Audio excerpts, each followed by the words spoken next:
Hello boomers, once again we're going to make it 2025. We're coming together for one of the most extraordinary gatherings of humanity's entire history. This is probably going to be one of the most significant gatherings that human beings will have this year. And I like to think that since Boom is officially one of the most international festivals of the world these days, it's actually also the most international festival of history. So let's use it to have fucking heaps of fun, really good connections, a lot of learning and a lot of loving and healing the world, because yes, we're easily going to agree the world is in a state of chaos, a total mess. Seems like everything has collapsed or is in the process, and this is something that has been spoken about at other editions of Boom. So we're going to look at this from the lens of astrology. And yeah, recognizing that astrology is the underlying energy of archetypal forces, which is beneath anything and everything at some given time. And yes, let's face it, at the same time, we're going through climate change, biodiversity loss, slowly running out of a lot of things that make this type of particularly toxic but abundant system work. And so, yeah, the tensions are growing, the geopolitics are there, the war lovers, mongerers, ultra-patriarchal forces getting in the mood to let's see who finishes off this battle type of situation. And then there's the dancers, the lovers, the people who we don't really mind having a bit less if we can all have enough. And that's where we stand, that's what we believe in, that's what we want, definitely, most of us who come together and Boom. So, what can I tell you about the astrology of Boom? Well, this is definitely one very exciting time. It's not any time, it's not the easiest of times. We are going to be challenged by some particularly tense energies, interactions, psychology, relating to basically the sense of where we really want to go. And that's why I say this is a very special opportunity. We're a bunch of wonderful crazies coming together to make the most of a very tense astrological moment. And I think that's probably not a coincidence at a deep synchronistic level. And I absolutely believe that there's the opportunity for learning growth. So let's take the collapse of these present toxic civilizations as an opportunity to grow even more through these astrological challenging times. And yeah, let's get into the planets. Let's get into the mathematics and the geometry of existence on this planet. Okay, so 7 basic things to outline.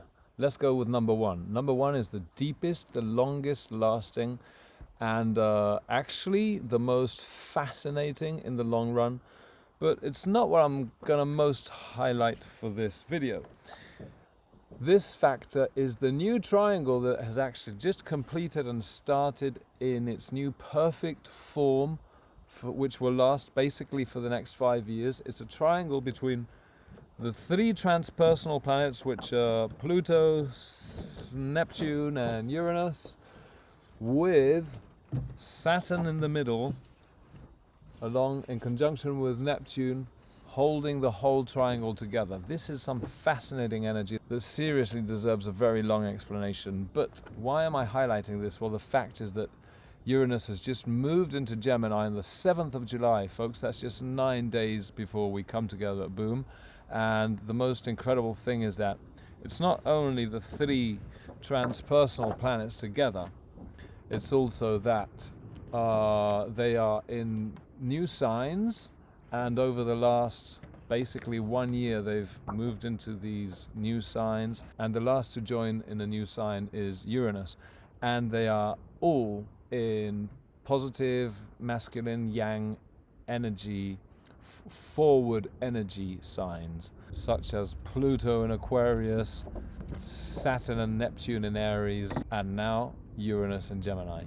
So that's the first thing to highlight. We're basically coming together when we are going through what I refer to as a civilizational shift. I really mean this, folks. You don't get 3 transpersonal planets tied up nicely together in a little triangle, which represents very harmonious, easy to integrate energy, with Saturn, the structure planet that holds things down. You don't, in new signs, you don't get that happening every other day. So this is incredible. We're coming together just when it's new and fresh. So we're going to test what it feels like. We're going to show the world what it feels like, largely. Okay, the second big highlight is that there's a lot of very passionate, direct energy, very fast moving. We start with a moon in Aries and we continue with a lot of very excitable energy, not very reflective, but rather quite impulsive. Let's just do it, move forward. It's new, I'll try it type of thing. Anyway, so this is something that sort of couples up with another factor, which is the third factor I'm going to most highlight, which is the square angle between Mars and Venus. This basically represents a lot of tension between the inner masculine and the inner feminine. So what will this look like? This looks like a very sexy energy, but there's a bit of tension, yeah. And sometimes the I'll go for it type of energy is a bit offensive to the I don't like the way it feels. And sometimes the I need it to feel this way for it to be harmonious and enjoyable is a bit of, oh, well, then I'm frustrated because I can't go as straight to the point as I'd like to. Anyway, so yeah, it's still a very sexy time. We'll see what happens. What I will for sure say is the most challenging factor of all is, and this is pretty serious, folks, we're coming together when Mars, the action, aggression, opening space, energy is directly in line with the South Node, which is basically representative of where we all come from as karma and where we have way too much memory, attachment, identification. So when Mars is there, and it's actually, Mars is, remember, in tension with Venus, what happens is we go backwards into delving into what happened, who did what. Mars will be in Virgo, it's going to be very analytical, and why this happened and who's responsible. And so it's very actually fighting, analytical, judgmental type of energy.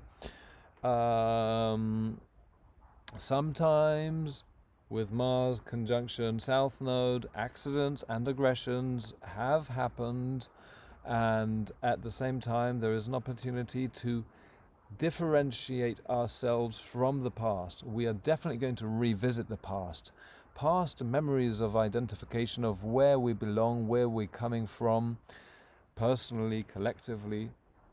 But what most matters here is that there is the opportunity to work on it, delve into it and say, we're keeping this, but we're definitely keeping that out. We're moving on from that. Now this we will do with force, we will do with a certain aggression, we will do with a certain force of truth. It doesn't necessarily mean something violent, I really hope. But it will be tense. There will be offended feelings, but there will be definitely no such thing as indifference. So, is this an opportunity? It definitely is. Okay, so the fifth thing that happens towards the end of the festival is the sun moves into Leo. And is this an energy shift? Yeah, definitely. Sun in Leo is pretty much here to say life is about creation and celebration. So that's very boom festival energy, as we all know. It normally happens when the sun is in Leo and moon is in Aquarius. But anyway, so the sixth and last most relevant take home of this video is we are going to initiate the cycle of the next month together. And it's actually by far the hardest cycle of the year, the hardest new moon of the year. So yes, we're going to go through these energies that lead into this. We're going to remember, re-experience everything that came from the new moon before. I'll tell you a bit about that in a sec. And we are going to start a new cycle together on the very last afternoon and evening of Boom Festival 2025. So however we're feeling, whatever we lived, whatever we loved, whatever we danced, whatever we evolved, that energy is going to be taken through into the world, from the festival to the world. It's not an easy energy at all. So let's create a safe enough space to work through this. There is going to be a certain level of conflict of power, interest, a certain distrust factor, because these two planets will be in opposition with Pluto. I'll tell you a bit more about that later. And at the same time, Mars and Venus, the South Node, and all that is going to be at its peak. So we are coming together as brave dancers, my friends, to dance for peace, love, interconnection, interdependence, evolution, and to change this fucking shit scenario of global collapse into an opportunity of a new form of culture where we evolve, where through the challenges we make sense of humanity's history, and we set a new course of how we want to live. At the end of the video are a few motivational rhymes that make sense of everything I just said in a more poetic form, something that I hope resonates at different levels of our being. But right now, let's go into what's going to be happening day by day. Okay, so let's start off with a visual impression of what's going on. Folks, if you've never seen an astrology chart before, look up here on the top left for the name of the day. Okay, I'm going to be flipping through quickly. I just want you guys to catch a very quick impression of what the changes look like. Okay, here we go. Wednesday the 16th, day 0. Wednesday, Thursday, Friday, Saturday, Sunday, Monday, Tuesday, Wednesday, Thursday, we're finishing, and this is the chart of the new moon of Thursday the 24th. So let's do that even faster, just speed it up. Check this out. See, the back we go, and forth we go. Okay, so as you can notice, the only two planets that really change signs are the moon and the sun. Sun goes into Leo on the 23rd, which is Wednesday, and the moon changes every 2.3 days. So basically, I'm going to be running through some of the highlights, some of the most important things that happen each day before we arrive on Thursday the 24th. But my friends, let's start with the first number 1 chart, which is actually not a chart of the days that we're going to be together. It's actually, guess, this is a chart of a moment previous to Boom, the most relevant moment because it's the moment of the new moon. So if we are going to be concluding this cycle, we need to understand this cycle. Basically, we're going to be coming together at a moment, well, just a few days after the summer solstice in the Northern Hemisphere. And basically, this was a very relevant moment. There was a conjunction of Sun, Moon with Jupiter, square Saturn, Neptune, all in sextile with Mars. Anyway, it was a very relevant moment. If you know some astrology, be sure to check this out on your own chart, because that's going to give you a lot of insights into what you're going to be experiencing during Boom 25. But what most counts, folks, is that we do a bit of work on the subconscious psychological level. So please look up your agendas, look up on your telephones or whatever devices that may help you to remember. Look up Wednesday the 25th of June, and that is the moment where the cycle began, where the seed was initiated its germination of what we have recently experienced in the last full moon, and what we are going to be concluding and dealing with throughout the whole of Boom 25 until the last day, where we initiate this new cycle together on Thursday the 24th of July. Okay, so let's get into the day by day section. Check out first day or day 0, Wednesday the 16th. Wednesday the 16th, we have the moon in Aries, and so we do as well on Thursday all the way until 8 a.m. of Friday morning, okay? So basically, let's just have a little thought about the moon in Aries. Moon in Aries is very significant because the moon represents the collective mood of any society at a given moment. So, how are we going to be arriving at this event together? What is going to be our first emotional experience, our first emotional guidance, how we are going to subconsciously relate?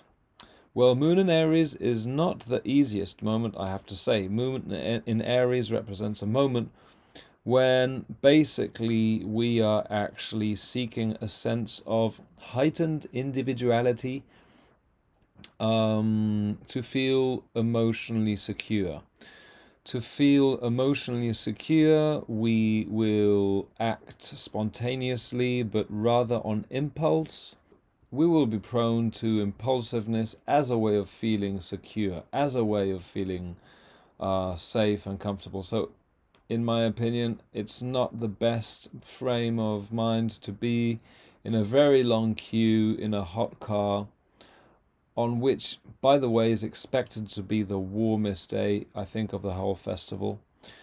So positive note would be at least we've got the warmest day of the whole festival over and done with, right? Anyway, I really hope so. So, at the same time, there's some very beautiful collaborative energy going on. I'm just flying through this reading, okay?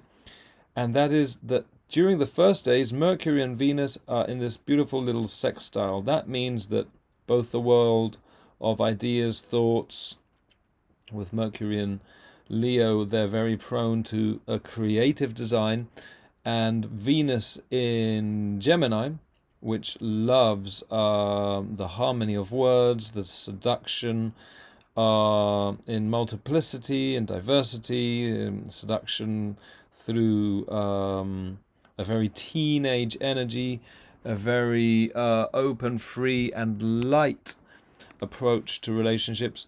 Well, they are both in a sextile, which indicates huge comfort between mind and emotions, affection on one hand and language on the other. So this facet is actually super nice and harmonizing.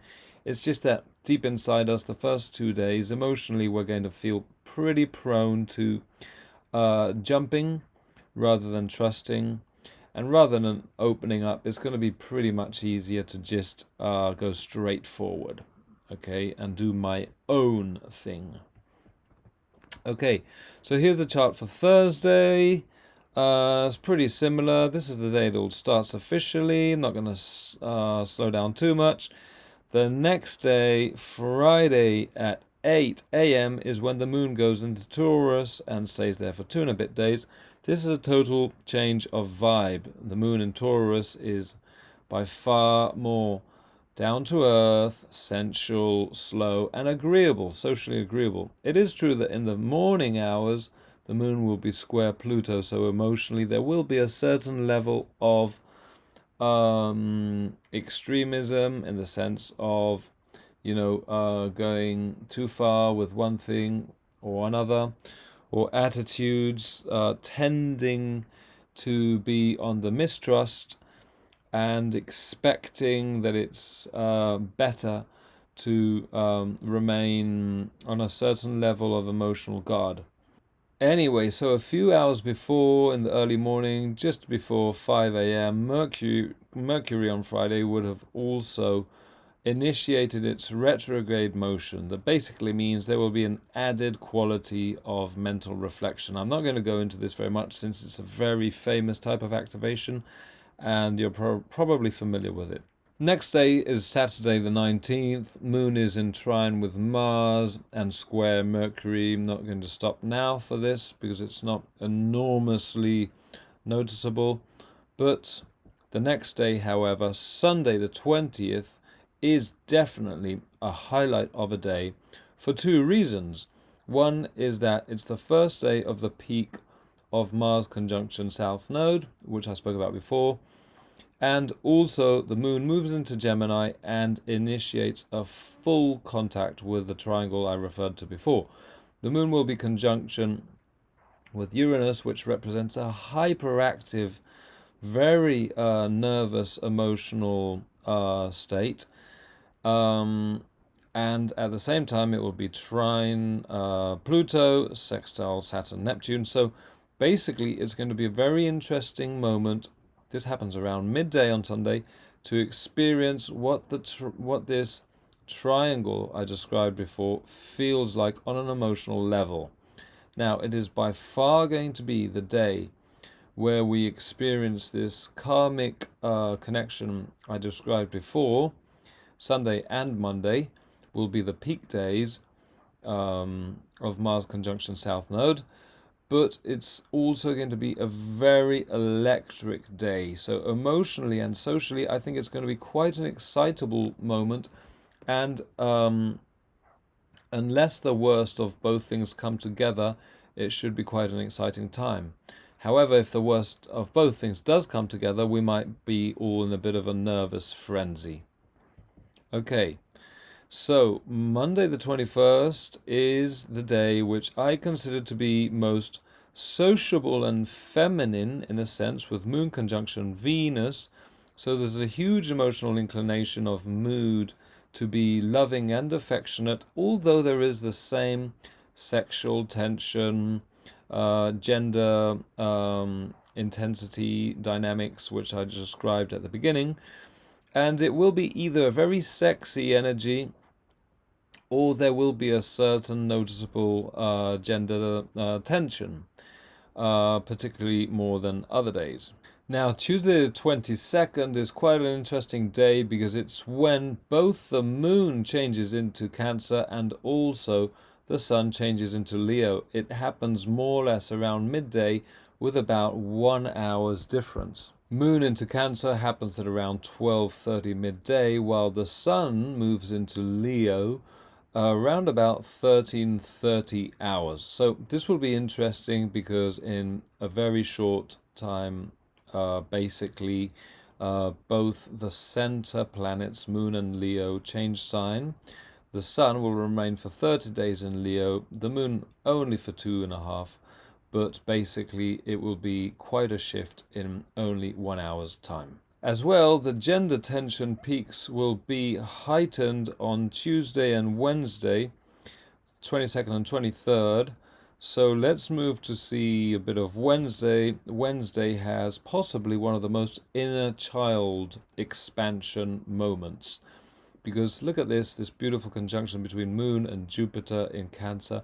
This is definitely the moment where we have the greatest opportunity to experience what I explained before of my personal tribe, whether as sect or whether as the tribe of humanity. So, by the way, both moments are clearly visible at night. Let's go back to the conjunction of Monday between Moon and Venus. This is beautiful to watch at night. We will be able to see the conjunction of Moon and Venus Monday. Possibly, yes, on Sunday evening we'll start to see it, and by Monday night as well. But the conjunction of Moon and Jupiter will be more of Tuesday evening thing. So both beautiful things to watch. And so we approach the very end of the festival with Moon moving into Leo in the very last few hours of the evening. And this is what it ends up looking like. As I said before, that conjunction of Moon, Sun, opposition Pluto will definitely feel heavy. There will be a sense of emotional struggle, conflict, ambition, power, and all these issues might surface in the way we expect to be treated from others, the way we relate to others, what we project onto others. So it's going to be interesting to share this. Hopefully we would have learnt enough to leave Boom with a spirit of learning, loving, and sharing. So be mindful about the times of days. Basically, the moon will move into Leo at around 3:30 in the afternoon, and it's around 10 past 7 in the evening, literally reaching the last night of the festival when the new moon occurs. Okay, so as announced before, let's go with some motivational rhymes, especially to make sense of the tidal wave of emotion and values and references that we are going to be experiencing through that south node I've told you about and the north node. A little on the north node before. The north node is in Pisces, so this is so relevant. Listen carefully. The north node in Pisces is all about our heart, the evolution of the collective soul opening up through Pisces, the sense of unity, oneness. And this sounds very beautiful, but what it actually needs us to all do is take a sense of how similar we are, how interconnected we are, and how much we do actually make each other suffer in the same ways, whoever we are. So, to make a tiny bit more sense of this, the planet of Pisces that we must most refer to is Jupiter. And where is Jupiter these days? Jupiter these days is in Cancer, quite recently, by the way. And Jupiter in Cancer has two big expressions. One is to magnify, to blow up, to expand the sense of belonging. And when that's done in a very toxic, unconscious way, it takes the form of belonging to my sect. However, when Jupiter is approached or integrated from a more profound and complete and holistic angle, Jupiter feels belonging through, in Cancer, the tribe of humanity. So, considering that Jupiter in Cancer is very watery, and the North Node in Pisces is very watery too, there is actually a fascinating and beautiful opportunity that I think we can live in the Boom family about belonging to the tribe of humanity. So with that context, let's go with the motivation rhymes. How much can we forgive? I see that you have suffered and made the pain extended. I have myself sometimes. I had no way of coping. I cry with you as well, and together we're evolving. I feel your fire and share in life our passionate dance to reignite. My tribe is not a sect. I seek a deeper nest. Mother, can you love me? I love my children all. My tribe is of humanity, diversity in unity, unity in diversity. I vibe to feel this tribe. Have an amazing Boom, folks. Take care. If you like the style, we can link up for a reading if you want. Maybe see you around the festival. All the very best. Take care of each other. This is one hell of an opportunity. Much love.